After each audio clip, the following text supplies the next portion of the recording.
Hello everyone, welcome back to my channel. ప్రతి ఒక్క video కూడా ఇంపార్టెంట్ పెట్టేవన్నీ చూడండి. మళ్ళీ నెక్స్ట్ కూడా చాలా ఇంపార్టెంట్ వీడియోస్ ఉన్నాయి, పెడతాను. అండ్ లాస్ట్ ఇయర్వి ఫిజిక్స్కి కానీ కెమిస్ట్రీకి కానీ కొన్ని బిట్స్ పెట్టాను, ఇంపార్టెంట్ బిట్స్. అంటే అవి ప్రిపేర్ అయిపోతే అవి చూసేస్తే మీరు వెళ్ళి 25 ఫిజిక్స్ కెమిస్ట్రీ పెట్టేస్తారని కాదు, కానీ ఆ మోడల్స్ అనేవి ఇంపార్టెంట్ కొంచెం. అండ్ అవి ప్రిపేర్ అవడం వల్ల కొంచెం కాన్ఫిడెన్స్ వస్తుంది. ఇప్పటివరకు మీరు చాలా బిట్స్ ప్రిపేర్ అయ్యి ఉంటారు కదా, అలాగే ఈ బిట్స్ని కూడా వాటిలోకి యాడ్ చేసుకోండి, అంతే తప్ప అవే వచ్చేస్తాయి అని కాదు. ఇది ఐపీ ఎగ్జామ్ కాదు, ఇది కాంపిటేటివ్ ఎగ్జాము. అవే వస్తాయని ఎక్కడ లేదు. ఓకే, సో చీట్ కోడ్స్ కూడా లాస్ట్ ఇయర్ పెట్టినవి ఉన్నాయి, అన్ని కింద డిస్క్రిప్షన్లో ఇస్తాను. బిట్స్ అవన్నీ చూడండి, మంచిదే, మీకు ఉపయోగపడుతుంది. అట్లీస్ట్ కాన్ఫిడెన్స్ అయినా బిల్డ్ అవుతుంది ఇంతవరకు ఎవరైనా ప్రిపేర్ కాకపోతే. మళ్ళీ ఈ ఇయర్ కూడా పెడతాను, అవి కూడా చూడండి. ఓకే, సో ఈ వీడియో ఏంటంటే చాలా హెల్ప్ఫుల్. ఇది ఈసెట్ ఎగ్జామ్స్కి వెళ్ళే స్టూడెంట్స్కి నా సజెషన్స్ అని పెట్టా కదా. అంటే ఏంటంటే మీరు ఏ డాక్యుమెంట్స్ తీసుకెళ్ళాలి, ఈసెట్ ఎగ్జామ్లో కోడ్ ఆఫ్ కండక్ట్ ఎలా ఉంటుంది, మీరు ఎలా ఉండాలి, అండ్ ఎగ్జామ్ని ఎలా అటెంప్ట్ చేయాలి, అవన్నీ కూడా చెప్తాను. ఫస్ట్ డూస్ ఏంటి అంటే ఏం చెయ్యాలి మీరు ఈసెట్ ఎగ్జామ్కి వెళ్ళేటప్పుడు, వెళ్ళక ముందు అంటే మీరు ఆన్లైన్ అప్లికేషన్ ఏదైతే ఏపీ ఈసెట్ వెబ్సైట్ ఉందో ఆ వెబ్సైట్లోకి వెళ్ళి మీరు ఆన్లైన్ అప్లికేషన్ ఏదైతే ఫిల్ చేశారో దాన్ని డౌన్లోడ్ చేసి ప్రింట్ తీయండి. అలానే హాల్ టికెట్ రిలీజ్ అయిన వెంటనే హాల్ టికెట్ని కూడా డౌన్లోడ్ చేసుకొని ప్రింట్ తీసుకోండి. అర్థమవుతుందా? సో 2 పనులు చేయాల్సినవి: హాల్ టికెట్ తీసుకోవడం, అప్లికేషన్ ఫామ్ తీసుకెళ్ళడం. ఏది మర్చిపోయినా చాలా కష్టపడాల్సి వస్తుంది, మర్చిపోకూడదు. అందుకే ఫస్ట్ రిమైండర్గా చెప్తున్నా, hall ticket and application form. And application form తీసుకున్నాక డైరెక్ట్గా అప్లికేషన్ ఫామ్ తీసుకొని వెళ్ళకూడదు. దానిలో చిన్న పని ఉంది. అదేంటంటే గెజిటెడ్ ఆఫీసర్తో కానీ మీ కాలేజ్ యొక్క ప్రిన్సిపల్ సార్తో కానీ మీ ఫోటో అంటించి అప్లికేషన్ ఫామ్ పైన దాని మీద సిగ్నేచర్ చేయించి తీసుకొని వెళ్ళాలి. అది ఏంటి ఆ ప్రాసెస్ అంతా కూడా డీటెయిల్డ్గా డిస్క్రిప్షన్లో పెట్టాను, వీడియో ఉంటుంది, చూడండి. Okay, so application form and ECET hall ticket second thing. Third thing ఏంటి అంటే ఒక ఐడెంటిటీ ప్రూఫ్. మీరు ఎగ్జామ్ రాయడానికి వచ్చారు, మీరే రాస్తున్నారు అనేది ఒక ఐడెంటిటీ ప్రూఫ్ కింద. ఎవరికైనా 18+ ఉంటే ఇక్కడ ఓటర్ కార్డు ఉంటుంది, తీసుకువెళ్ళచ్చు. లేదు అనుకుంటే ఆధార్ కార్డ్ ప్రతి ఒక్కరికి ఉంటుంది, ఆధార్ కార్డ్ తీసుకెళ్ళండి. అది కూడా మీ దగ్గర అవైలబుల్లో లేదంటే కాలేజ్ యొక్క ఐడి కార్డ్. ఓకే, ఆ college ID card, Aadhaar card, voter card తీసుకువెళ్ళండి. అది కూడా ఒరిజినల్ తీసుకొని వెళ్ళండి. ఓకే, జెరాక్స్లు పనికిరాదు, ఒరిజినల్ తీసుకొని వెళ్ళండి. ఓకే, ఇది థర్డ్ థింగ్. ఫోర్త్ థింగ్ ఏంటి అంటే ఈ అన్నిటితో పాటుగా చేయకూడనివి ఏంటి, ఓకే, చేయాల్సిన దాంట్లో ఇంకొకటి ఉంది. అదేంటి అంటే ఒక పెన్ క్యారీ చేయండి. అక్కడ ఇస్తే ఇవ్వచ్చు, లేకపోతే లేదు. మీరు రఫ్ వర్క్ చేయాలా, రఫ్ వర్క్ మ్యాథ్స్కి చేయాలి, ఫిజిక్స్కి చేయాలి, కెమిస్ట్రీకి చేయాలి, కోర్కి చేయాలి, ప్రతి ఒక్క దానికి రఫ్ వర్క్ చేయాలి. ఆ రఫ్ వర్క్కి వాళ్ళు పెన్ ఇస్తారనేది నేను చెప్పలేను, కాబట్టి ఒక మంచి పెన్ను, ఏ పెన్ అయినా పర్లేదు, తీసుకొని వెళ్ళండి. Better to prefer blue colour ball pen. Okay, blue pen తీసుకొని వెళ్ళండి, అది కూడా చెప్పాను, గుర్తుపెట్టుకోండి. అండ్ డోంట్స్ ఏంటంటే డిజిటల్ వాచెస్ అస్సలు పట్టుకొని వెళ్ళకూడదు.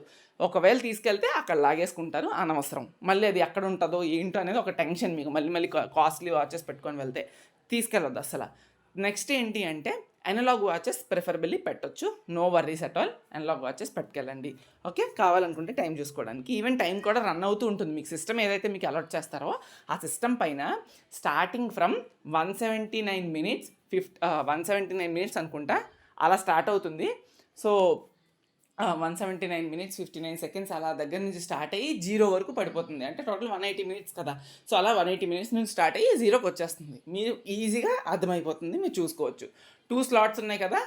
మార్నింగ్ స్లాట్ ఎగ్జామ్ ఉన్న వాళ్ళు మార్నింగ్ స్లాట్ ప్రిఫర్ చేసుకొని ఏ బ్రాంచెస్ అనేది వెబ్సైట్లో ఉన్నది, మీరు ఏ స్లాట్లో ఉన్నారని చూసుకోండి. మీరు ఏ బ్రాంచు, మీరు ఏ స్లాట్ అనేది వెబ్సైట్లో ఉన్నది అండ్ మీ హాల్ టికెట్లో కూడా వస్తుంది, చూసుకొని వెళ్ళండి. మార్నింగ్ స్లాట్ వాళ్ళు మీ ఎగ్జామ్ స్టార్ట్ అయ్యేదానికన్నా ముందు 1.5 అవర్ ముందు నుండి ఎలా చేస్తారో మీరు 1.5 అవర్ ముందు నుంచి వెళ్ళి జాగ్రత్తగా ప్రొసీజర్ ఉంటుంది, ఒక హాఫ్ అన్ అవర్ ప్రొసీజర్ పడుతుంది ప్రతి ఒక్క స్టూడెంట్ వెళ్ళిన తర్వాత. అది చూసుకొని ఎగ్జామ్ హాల్లో ఉండండి, టెన్షన్ ఫ్రీగా ఉండండి. కాబట్టి హడావిడి పడి వెళ్ళేదానికన్నా మీరు ఎక్కడున్నారో మీ డిస్టెన్స్ బట్టి మీకు వచ్చిన సెంటర్ ఎగ్జామ్ని క్యాలిక్యులేట్ చేసుకొని ఆ సెంటర్ దగ్గరికి వెళ్ళడానికి ఎంత టైం పడుతుందో చూసుకొని ఎగ్జామ్కి ఎటువంటి హడావిడి లేకుండా వెళ్ళాలి. ఓకే, జాగ్రత్తగా వెళ్ళాలి, టెన్షన్ ఉండకూడదు. టెన్షన్లో ఏంటంటే వచ్చిన కొన్ని బిట్లు కూడా మర్చిపోయి అనవసరమైన ఇబ్బందులు పడతాం. కాబట్టి హడావిడి లేకుండా ఎగ్జామ్ మీరు మధ్యాహ్నం స్లాట్ అయితే మధ్యాహ్నం స్లాట్కి ఒక 1.5 అవర్ ముందు లేదా 1 అవర్ ముందు అట్లీస్ట్ రీచ్ అయ్యేటట్టు, తర్వాత నెక్స్ట్ మార్నింగ్ స్లాట్ వల్ల అయినా 1.5 అవర్ ముందు లేదా 1 అవర్ ముందైనా రీచ్ అయ్యేటట్టు చూసుకోండి. ఎగ్జాక్ట్ టైంకి వెళ్ళారా, అక్కడ గేట్స్ క్లోజ్ చేసేస్తే మళ్ళీ మీకు ఇయర్. సో చూసుకోండి, చాలా మనం న్యూస్ చూస్తూ ఉంటాం ఇప్పుడు. ఓకే, ఇవి డూస్ అండ్ డోంట్స్, ఇవి చేయాలి. తర్వాత క్యాలిక్యులేటర్స్ ఎలా లేదు, అది ఎటువంటి క్యాలిక్యులేటర్ అయినా ఏవో పేర్లు ఉంటాయి, 10 రకాలు ఉంటాయి, బట్ ఏ క్యాలిక్యులేటర్ ఎలా లేదు. ఈవెన్ మీకు డిజిటల్గా కూడా క్యాలిక్యులేటర్ కనపడదు, మీ స్క్రీన్ పైన కూడా క్యాలిక్యులేటర్ ఉండదు. ఓకే, అంతా హ్యాండ్ వర్క్ చేయాలి, అంతా కూడా పెన్తో పేపర్ మీద రాసుకోవడమే తప్ప క్యాలిక్యులేటర్ లేదు. ఏమైనా కొన్ని మీకు మెథడ్స్ ట్రిక్స్ కనుక క్యాలిక్యులేషన్స్తో పని ఉంటే అవి ఎలా చేయాలి అనేది మీరు ముందే తెలుసుకొని వెళ్ళండి తప్ప అక్కడికి వెళ్ళిన తర్వాత క్యాలిక్యులేటర్లు వేసి చేసేద్దాంలే అనుకుంటే ఆన్సర్ తప్పు వస్తుంది, దాని ద్వారా బిట్టుపోతుంది. ఓకే, సో అవి చూసుకోండి. ఓకే, పర్ఫెక్ట్గా ఇవి అమలు చేయాలి. ఓకే, నెక్స్ట్ అంతే, వాటర్ తీసుకెళ్తారా అది మీ ఇష్టం. అండ్ ఇంకొకటి మర్చిపోయాను నేను, మొబైల్ ఫోన్స్, వాలెట్స్. ఓకే, ఇక్కడ చాలామంది తప్పు చేస్తారు ఏంటంటే, మీకు వాలెట్స్లో ఏం పడితే అవి, మీరు ఏమైనా రఫ్ షీట్స్ కానీ అవన్నీ పట్టుకొని వెళ్ళిపోతారు చాలామంది. అలా చేయకండి, నీట్గా ట్రాన్స్పరెంట్ పౌచెస్ ఏమైనా ఉంటే అవి తీసుకొని వెళ్ళండి. జెంట్స్ అయితే వాలెట్స్ కన్నా ప్రిఫరబుల్ ఏంటంటే అన్నీ చేత్తోనే పట్టుకుంటారు, application, ECET, hall ticket, ID proof, pen, అవన్నీ కూడా చేత్తోనే కదా పట్టుకుంటారు. ఏవైనా మీరు బ్యాగ్స్ తీసుకొని వెళ్ళినా అలా చేయరు కదా. సో అలాంటప్పుడు ఏదైతే మీ ట్రావెలింగ్కి కావాల్సిన రిక్వైర్డ్ అమౌంట్ ఉందో, మనీ ఉందో, లేదా బస్ పాస్ మీ దగ్గర ఉందో, అన్నీ కూడా జోబులో తీసుకొని వెళ్ళండి. ఈవెన్ గర్ల్స్ అయితే ట్రాన్స్పరెంట్ పౌచెస్ వాళ్ళకి చూపించండి, ఇవే తీసుకొచ్చా మేము తీసుకురాలేదని, అంతే. ఏం అలో చెయ్యరు. అండ్ ఎవరైనా మొబైల్ ఫోన్స్ కనుక క్యారీ చేస్తే మీరు ఏం చేయాలంటే, అంటే మరి ట్రావెలింగ్కి వెళ్తారు చాలా దూరం, ఇంట్లో వాళ్ళకి మనం అప్డేట్ చేస్తూ ఉండాలి ఎక్కడున్నామో ఎప్పుడు వస్తున్నామని, కాబట్టి తీసుకెళ్తారు. కాబట్టి ప్రతి ఒక్క సెంటర్ మీకు ఏదైతే అలర్ట్ చేస్తారో ఆ సెంటర్లో కిందన మీకు మొబైల్ పెట్టుకోవడానికి మీకు అలాట్ చేస్తారు, కౌంటర్స్ ఉంటాయి అక్కడ. సో కొంత అమౌంట్ తీసుకొని వాళ్ళు పెడతారు. ఒకవేళ మీకు ఎగ్జామ్ దగ్గరే మాకు మొబైల్ నీడ్ లేదు అనుకున్న వాళ్ళు మొబైల్ ఫోన్స్ తీసుకెళ్ళకండి, శుభ్రంగా ఇంట్లో పెట్టేయండి. లేదంటే మీరు బైక్స్లో వెళ్తే బైక్స్లోని, లేదా మీతో పాటు ఎవరైనా సెంటర్లో 3 hours ఉంటారు, స్పెండ్ చేస్తారంటే వాళ్ళకి ఇచ్చి వెళ్ళండి. సో ఇవన్నీ కూడా చూసుకొని వెల్ ప్రిపేర్డ్గా ఉండాలి. ఓకే, కౌంటర్స్ అయితే ఉంటాయి, చూసుకోండి. ఓకేనా, నెక్స్ట్ ఇప్పుడు ఎగ్జామ్ సజెషన్స్కి వస్తే ఏంటంటే, మీకు ఒక కంప్యూటర్ అలాట్ చేస్తారు. ఆ ప్రొసీజర్ అంతా తర్వాత చెప్తాను, నేను చెప్పకపోయినా పర్వాలేదు. ఒక ప్రాసెస్ ద్వారా మీకు ఒక కంప్యూటర్ అలాట్ చేస్తారు. ఆ వెళ్ళిన తర్వాత ఎగ్జామ్ స్టార్ట్ అవుతుంది. ఫస్ట్ ఎగ్జామ్ స్టార్ట్ అవ్వకముందే కంప్యూటర్ స్క్రీన్ ఆన్ అయిపోయి జనరల్ ఇన్స్ట్రక్షన్స్ చూపిస్తుంది. అంటే సేవ్ ఎలా చేయాలి, ఒక క్వశ్చన్ నుంచి ఇంకో క్వశ్చన్కి ఎలా నావిగేట్ అవ్వాలి, అండ్ అలానే మీరు ఎక్కడో క్వశ్చన్ దగ్గర ఉన్నారు, తర్వాత అది తప్పు పెట్టారు, దాన్ని మళ్ళీ ఎలా క్లియర్ చేసి రైట్ చేయాలి, లేదా మీకు ఒక క్వశ్చన్ డౌట్ ఉంది, ఆ డౌట్ ఉన్న క్వశ్చన్కి మీరు డౌట్ అని పెట్టి తర్వాత ఎగ్జామ్ అయిపోతుంది అన్న టైంలో మళ్ళీ దాన్ని ఎలా సేవ్ చేయాలి, అన్ని ఇన్స్ట్రక్షన్స్ కూడా నీట్గా 15 to 20 పాయింట్స్ కనిపిస్తాయి. 10 minutes ముందే డిస్ప్లే కనిపిస్తుంది మీకు. అన్నీ చదువుకోండి, అనవసరమైన టైం వృధా చేయకుండా చదువుకోండి. ఓకే, చదువుకుంటే మీకు టైం సేవ్ అవుతుంది. మళ్ళీ ఎగ్జామ్ స్టార్ట్ అయ్యే టైంకి మీరు ఇంకా చదువుకోవాల్సిన నీడ్ ఉండదు, ఇన్స్ట్రక్షన్స్ అన్నీ మళ్ళీ రిపీట్ చేసి చదవాల్సిన నీడ్ ఉండదు. కాబట్టి ఇది మంచి సజెషన్ ఇది. ఓకే, నెక్స్ట్ ఎగ్జామ్కి వెళ్ళిన తర్వాత ప్రతి ఒక్కరికి 180 minutes టైమే ఉంటుంది, 200 bits ఉంటాయి. కాబట్టి ప్రతి ఒక్కరు యూజ్ చేసుకుంటారు, ఎక్కడా కాపీ చేయడం అవ్వదు.